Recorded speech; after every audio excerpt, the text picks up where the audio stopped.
Welcome in. Thank you for joining us for the Week 5 prep preview. Andrew Petersen alongside Aaron Brenner. We are here to tell you all you need to know about North Scott's football game at Bettendorf this week. Aaron, it's going to be a good one, at least so they say. Well, a big game, last undefeated teams in the MAC. You look at North Scott, which has been running over teams this whole year. I know it was my pick to win the conference this year, so I don't know if personal picking pride is on the line this week.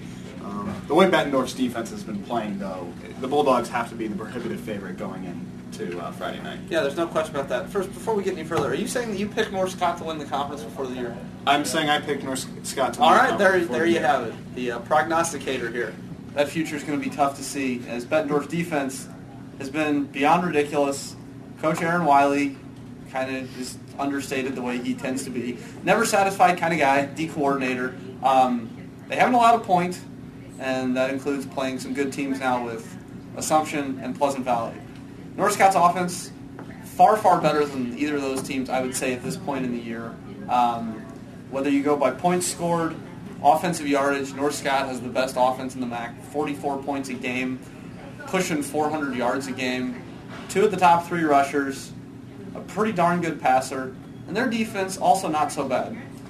That said, Bettendorf's offense, is well above average, though has had some problems in the red zone, and I think Bettendorf's definitely going to have to score early, take an early lead, and force North Scott to have to mount a big comeback the way the Lancers did Week 1 against Pleasant Valley. They just do a great job of spreading the field, and they make you defend. The whole field, try to get matchup problems with you. So they have a tough scheme, and they do a great job executing. So we're gonna have to play well. Yeah, this matchup deserves a lot of attention surrounding the North Scott offense against the Bettendorf defense.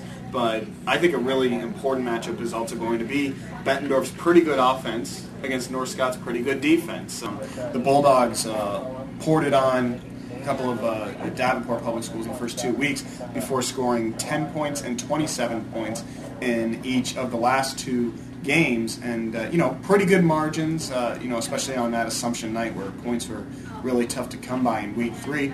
And then you look at the Blanton defense, 17, 0, 6, and 14 points against in those 4 games, so maybe not as big a hyped matchup when you look at that offensive unit for Bettendorf against the North Scott defense, but it's going to be just as important in determining who wins this game.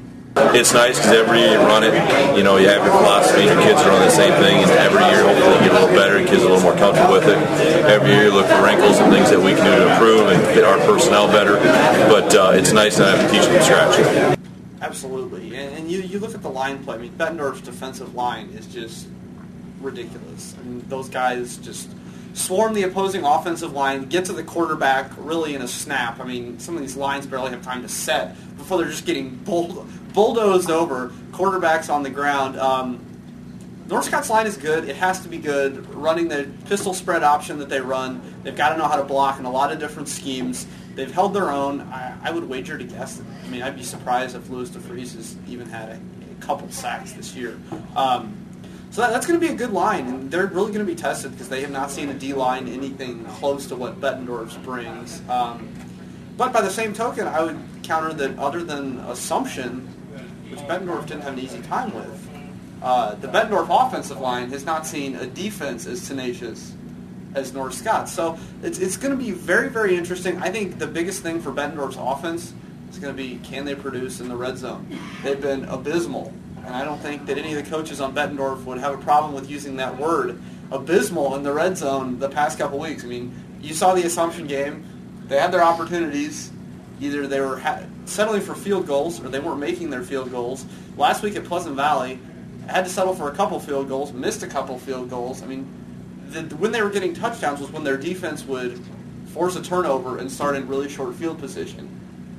Bettendorf really hasn't proven itself, going 80 yards in 15 or 16 plays for a touchdown. It just hasn't happened that much. So there's still a lot left to prove for Bettendorf.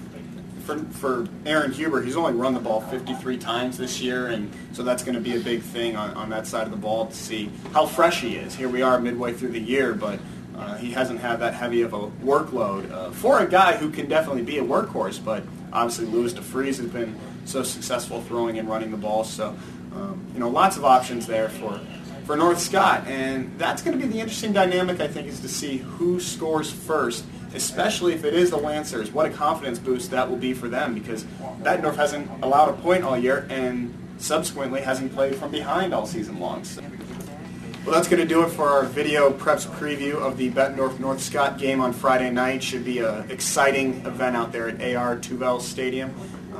That's going to do it for us here.